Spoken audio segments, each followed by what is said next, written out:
Good morning students, welcome to MKPS online classes. बेटा ये video आपका इलेक्ट्रिक सर्किट चैप्टर से है, मतलब इलेक्ट्रिक करंट आपके 10th क्लास में। और इसमें भी लास्ट का ये टॉपिक है जो कुछ बच्चों का कहना था कि टॉपिक छूट गया है, तो इसको मैं कवर कर रहा हूँ आज की वीडियो में। ये लास्ट का टॉपिक अपना हीटिंग इफेक्ट ऑफ करंट। तो हीटिंग इफेक्ट ऑफ करंट क्या होता है? देखो, जब मान लो कि कोई कंडक्टर है, कंडक्टर मान लेते हैं, किस तरीके से कोई कंडक्टर है आपका,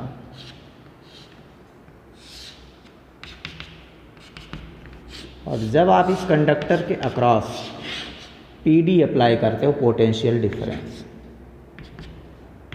तो क्या होता है, इसके बीच में कंडक्टर के इनसाइड इलेक्ट्रिक फील्ड सेटअप हो जाता है, और जो इलेक्ट्रॉन्स होते हैं वो इलेक्ट्रिक फील्ड के अपोजिट मोशन करते हैं।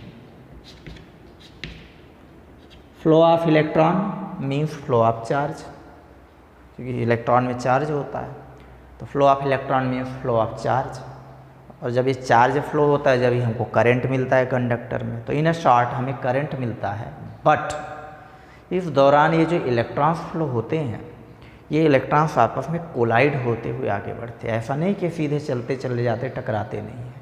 ये आपस में बहुत ज़्यादा कोलाइड होते हैं, रुकते हैं, फिर इलेक्ट्रिक फील्ड के धक्के के कारण फिर चलते हैं, फिर टकराते हैं, फिर चलते हैं, फिर टकराते हैं।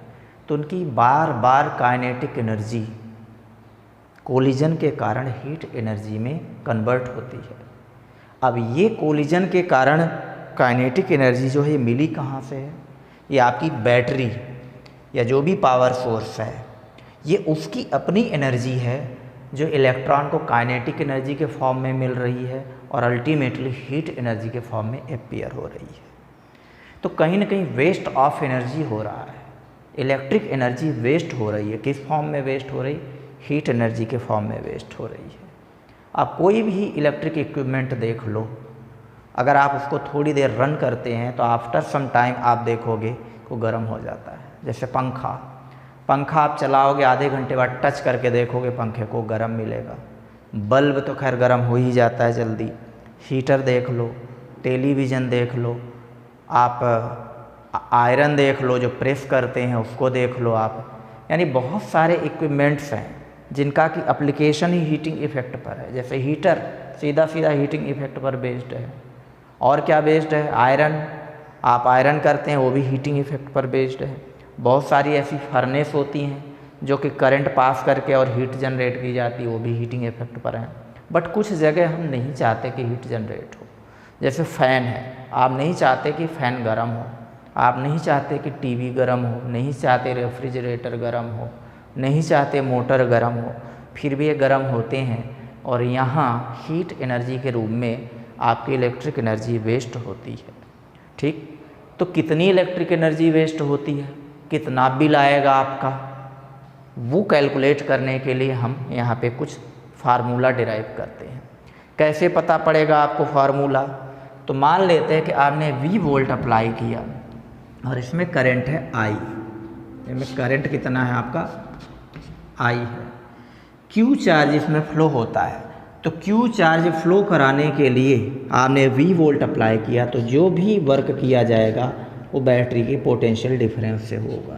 तो W = Q × V, ये वर्क का फार्मूला होता है इलेक्ट्रिसिटी के रिस्पेक्ट में। इलेक्ट्रिसिटी चैप्टर में हम ये पढ़ते हैं, work = charge × potential difference. Potential difference वो जो किसी कंडक्टर के अक्रॉस अप्लाई किया है, और चार्ज वो जो फ्लो कराया जा रहा है कंडक्टर के अक्रॉस। अब Q = I × T, भाई हमने पढ़ा है I = Q/T, तो Q = I × T। तो W क्या मिलेगा आपको? V/I/T।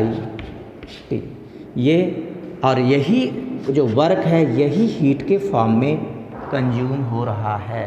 यानी बैटरी जितना भी वर्क कर रही है, वो वर्क जा कहाँ रहा है? वो वर्क एक्चुअली हीट के फॉर्म में अपीयर हो रहा है। क्यों? क्योंकि कोलिजन हो रहा है और बार बार इलेक्ट्रॉन रेस्ट पे आते हैं, उनको फिर से मोशन में ले आना है, तो फिर से बैटरी कुछ वर्क करेगी, फिर से टकराएंगे, फिर से हीट एनर्जी में कन्वर्ट हो जाएगी वो एनर्जी, अगेन वो रेस्ट पे आएंगे, अगेन फिर से बैटरी वर्क करेगी। तो बार बार बैटरी जो वर्क करती है वो हीट एनर्जी के इक्वल होगा। तो आप कह सकते हो work done is equal to heat energy is equal to VIT। तो यहाँ से आप यूनिट भी लिख सकते हो। वैसे हीट की यूनिट क्या होगी, जूल होगी। वर्क की यूनिट जो होती है वही हीट की यूनिट होगी, ठीक। तो जूल होगी हीट की यूनिट। तो हमें फार्मूला मिला H is equal to VIT। अब आगे हम इसको और फॉर्म में कन्वर्ट कर सकते हैं। ये आपका मास्टर फार्मूला हुआ कि heat H is equal to VIT। H is equal to VIT। V potential difference, I current and T time. जितना ज़्यादा टाइम उतनी ज़्यादा हीट, जितना ज़्यादा करंट उतनी ज़्यादा हीट प्रोड्यूस होगी, और जितना ज़्यादा पोटेंशियल डिफरेंस उतनी ज़्यादा हीट प्रोड्यूस होगी।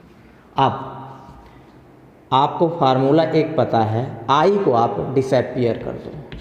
तो I is equal to V/R। तो क्या मिलेगा आपको, H is equal to V into I की जगह V/R into T। H is equal to मिलेगा आपको V² इंटू T। ये आपको सेकेंड फार्मूला मिला। कब इसको यूज करना है, कब इसको यूज करना है, जब सीधा पोटेंशियल डिफरेंस दिया हो, करंट दिया हो, टाइम दिया हो, तो ये फार्मूला। जब पोटेंशियल डिफरेंस दिया हो, करंट ना दिया हो, रेजिस्टेंस दिया हो और टाइम दिया हो, तो ये फार्मूला। और तीसरा एक फार्मूला आप और इसको यूज कर सकते हैं। आप इस फार्मूले को V को रिप्लेस करना चाहते हो, तो V को आप क्या लिख सकते हो, V को आप अनदर फॉर्म में IR लिख सकते हो। तो V is equal to IR। तो H is equal to IR into I into T।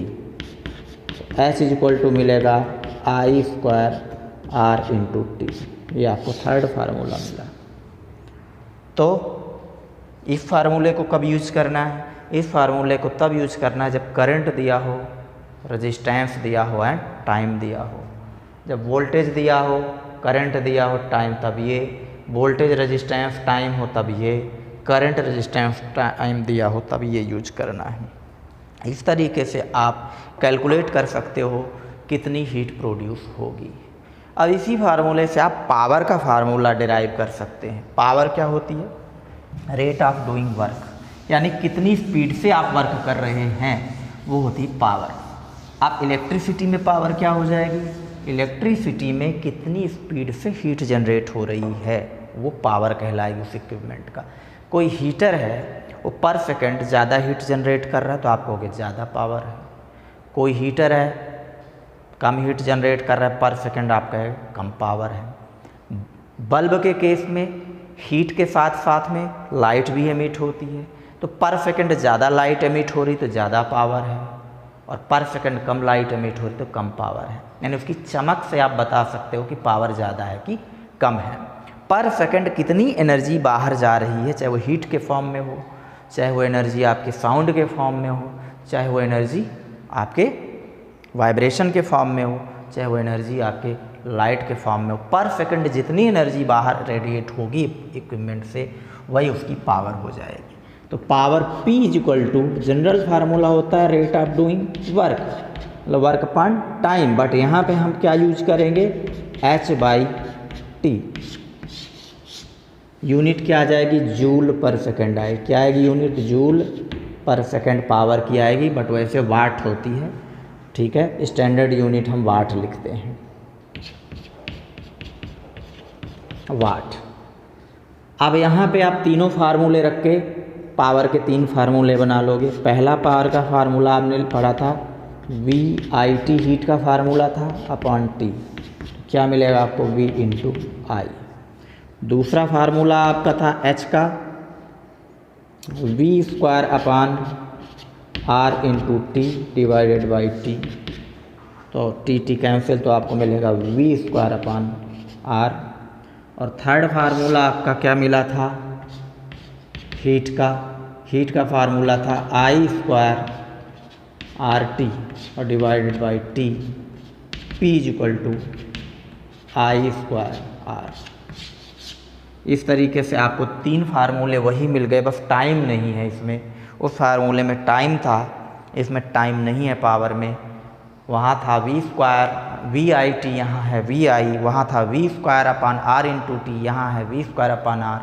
वहाँ हीट का था I स्क्वायर RT और यहाँ पे I स्क्वायर R। क्योंकि हम टाइम से डिवाइड करते हैं, हीट को टाइम से डिवाइड करते हैं, तब हमें मिलता है power.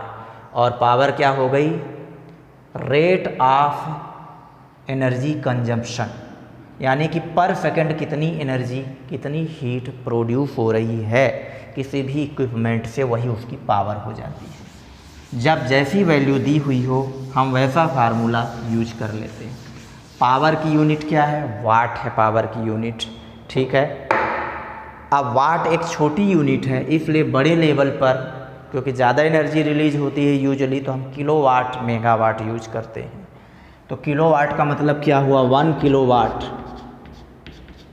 1 kilowatt is equal to 1000 watt. 1 megawatt अगर लिखा है तो इसका मतलब होता है 10⁶ वाट। आपको ये ध्यान रखना है। इसके बाद इसमें छोटा सा टॉपिक आता है 1 यूनिट बिल कितना होता है। जैसे हम घर में इक्विपमेंट चलाते तो बिल आता है कि भाई 50 यूनिट, 60 यूनिट, 100 यूनिट। तो 1 यूनिट बिल कितना होता है ये हमें निकालना है। तो सबसे पहले आपको पता हो कि इसको डिफाइन कैसे किया हुआ है। जब 1 किलोवाट का कोई इक्विपमेंट 1 घंटे चलेगा तो कितनी एनर्जी कंज्यूम करेगा, ठीक है, कितनी इलेक्ट्रिसिटी कंज्यूम करेगा, वो होगा 1 यूनिट। यानी कि ये पावर की नहीं है, ये एनर्जी की यूनिट है। आप जो 1 यूनिट कहते हो वह एनर्जी की यूनिट है, पावर की यूनिट नहीं है, भले हम पावर पढ़ने के बाद इसको पढ़ रहे हैं। तो 1 kilowatt hour, 1 kilowatt hour that is equal to 1 unit, और ये आपका बिल होता है इलेक्ट्रिसिटी का। तो 1 किलोवाट आवर की वैल्यू निकाल लो। 1 kilowatt hour is equal to 1000 into hour 3600 watt into second हो जाएगा, watt into second, that is equal to 3.6 into 10⁶ watt second. अब वाट सेकेंड को आप जूल भी लिख सकते हो, 3.6 इंटू 10⁶ जूल। इतनी एनर्जी 1 यूनिट की इक्वल होती है, that is equal to 1 unit electricity bill. यानी इलेक्ट्रिसिटी का जो बिल जनरेट होगा 1 यूनिट, वो कितना होगा? 3.6 इंटू 10⁶ जूल होगा, और ये 1 किलोवाट आवर भी होता है।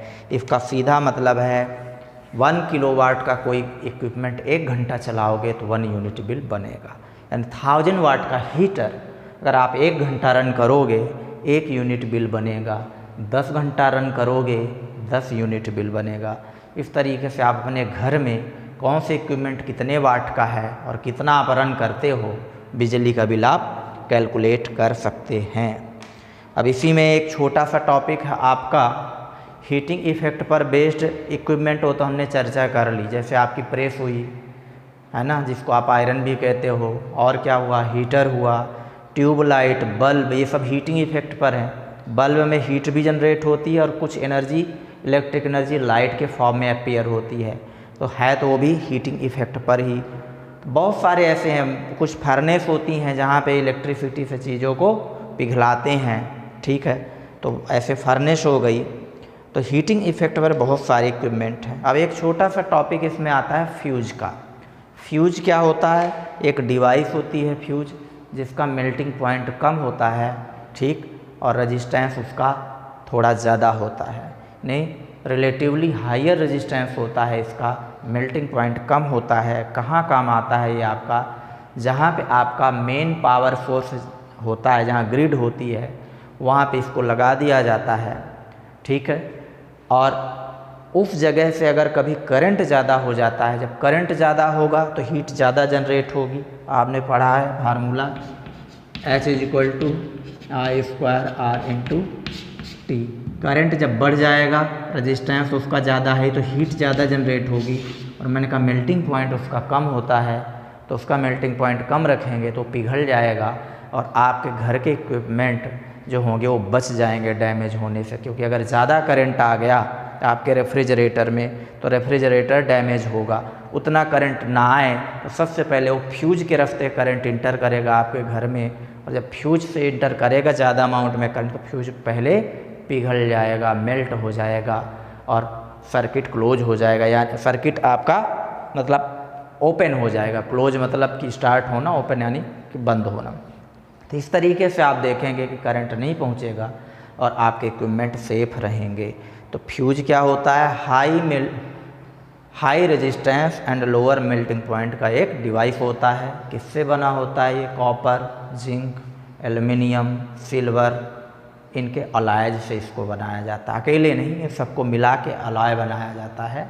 और फिर इसको कहाँ लगा देते हैं? एमसी की जगह पे लगा देते हैं। मेन स्विच जहाँ पे आपका होता है, करंट वहीं से आता है पावर सोर्स से, बाहर के बिजली के खंभों सबसे पहले वहीं पे आता है करंट। अब अगर वहीं पे करंट बढ़ गया, कभी किसी भी वजह से वोल्टेज बढ़ गया हो, बाहर कुछ भी हुआ हो, करंट बढ़ेगा तो करंट का square into R into T, melting point उसका कम है, वो पिघल जाएगा और आपके घर के इंस्ट्रूमेंट सेफ रहेंगे।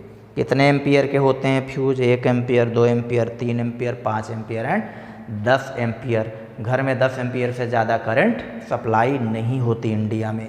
कॉमर्शियल लेवल पे 15 एम्पियर, 20 एम्पियर भी मिलता है, बट घर में हमें 10 एम्पियर मैक्सिमम करंट मिलता है। तो घर में आप जो फ्यूज यूज करोगे वो मैक्सिमम 10 एम्पियर के लेवल का फ्यूज यूज करोगे। इसके साथ ही आपका ये चैप्टर क्लोज होता है।